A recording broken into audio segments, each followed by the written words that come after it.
Kərbəla hadisəsinin icmalı.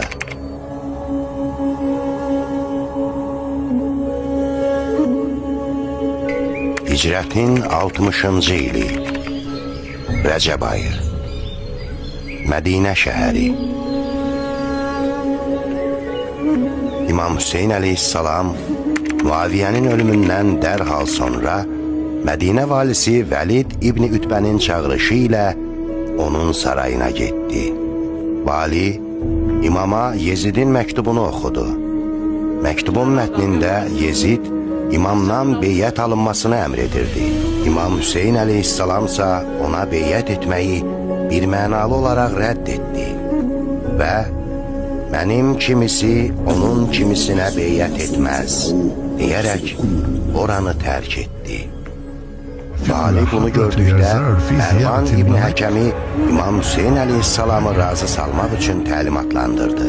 Lakin İmam onunla görüşərkən də öz fikrindən geri dönmədi. Bu, İmamın Mədinədəki son günləri idi.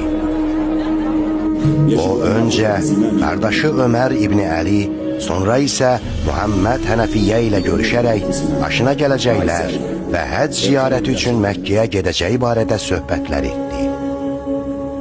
Görüşdüyü şəxslər arasında Peyğəmbər sallallahu aleyhi və səlləmin əzəmətli xanımlarından olan Ümmü Sələmə də vardı.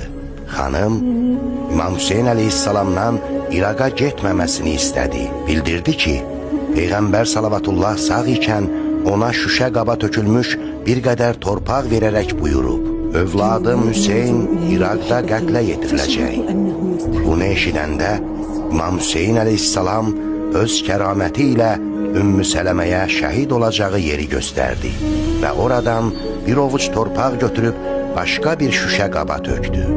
Sonra buyurdu, nə vaxt bu torpağın qana boyandığını görsən, bil ki, məni qətlə yetiriblər.